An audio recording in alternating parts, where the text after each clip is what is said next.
Hi guys! So we're gonna go over the troubleshooting guide.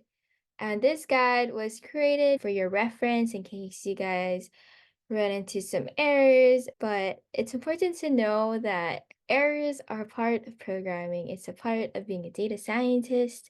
It's absolutely normal. So don't panic, don't become discouraged. Me and Connor are always here for you if you run into errors. But we're going to go through some of the most common ones and give you some resources that you can look to. So what does an error in R even look like? It would pop up in your console, usually starting with the word error. We have some examples of errors for you throughout this markdown. And then it tells you what code gave you that error and a little message, which is actually super nice of them. So one of the most common ones are package and library errors. So you may have run into them during the intro to R lesson. And as we went over in that lesson, if you get this error in library code, there is no package called fortunes or whatever the package is you're trying to load. It's probably because you didn't do the install.packages code or you never installed the package in your system yet. So what you would do is run this install.packages code, and then don't forget to put the name of the package you're trying to install within the quotation marks. Go back again, run the library code, and everything should be smooth. Another common error, if you're trying to use functions from specific packages, such as you're trying to use a ggplot function, you might get an error that says they could not find the function ggplot. But we know it exists, but in R, they don't know that it exists because you didn't load the package that has the ggplot function in it. As you may recall, we can only access these awesome functions and data sets and whatnot only if we load the package first. So what do we do when they say they can't find the function? We load in the package. Again, we recommend that you put all your libraries in the beginning of your Markdown or your R script so that you can run them the first thing you do when you open it up. As we mentioned in the basic biz video, ggplot2 is part of the tidyverse package, along with other packages such as dplyr, forecats, Lubridate, read R, so on and so forth. So after you load in the package, run the library code, you can try to plot this again using the ggplot function, and you should get your nice scatter plot. Awesome. You might get file path errors when trying to load in your data set using the read_CSV function. So in this example, we're trying to tell R that we want you to load in this data set called SDR2023 data.csv using this function and assign it to this variable called filepath_data. But then we get this error that says it does not exist in the current working directory. And then you will get this really long file path name. You might have your name, and then it would depend on what folders you put it in. But we know it exists. We see it in our studio, but the computer doesn't recognize it. Why is that? It's because you need to put the real or the long file path name. So it might look something long like this.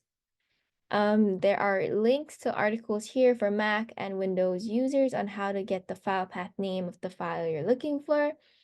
So you would copy the file path name, put it in this read_CSV function, don't forget your quotation marks, and then it should be working fine. A little note, to combat this long file path name issue, we commonly use the here package and the here function that we started using since the intro to our lesson. So if you just follow that syntax and that code, you should be just fine. It is important to know though that it won't say Victoria de la Cruz if you try doing it the long way and finding the file path name. It'll probably say your name, be in different folders. So no one will have the exact same file path name unless you use the here package. A common thing or common error are syntax errors.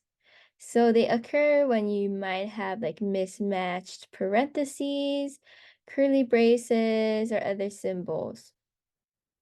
So if you try to run in your RStudio library and Tidyverse, but you forgot the last parentheses, the closing parentheses, you just get this plus sign and you won't be able to run any code. This means that your code is incomplete.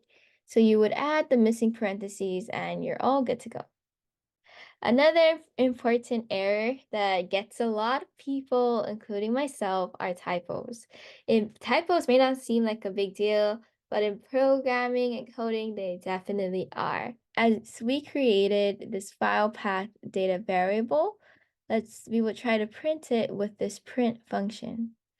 But then we get this error that the object doesn't exist or it's not found.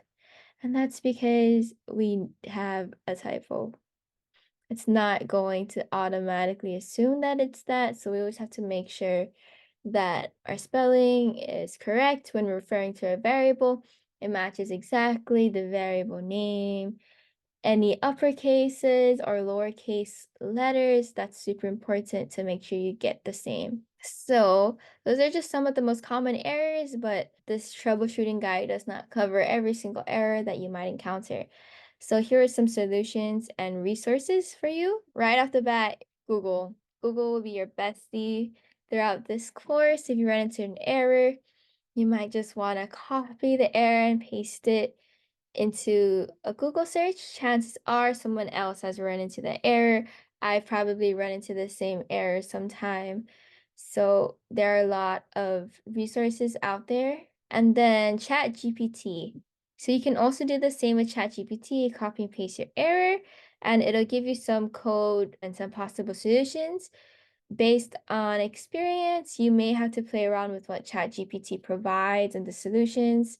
So you would want to try to make sure your variable names in the code that you put in from ChatGPT matches what your variables are in your environment.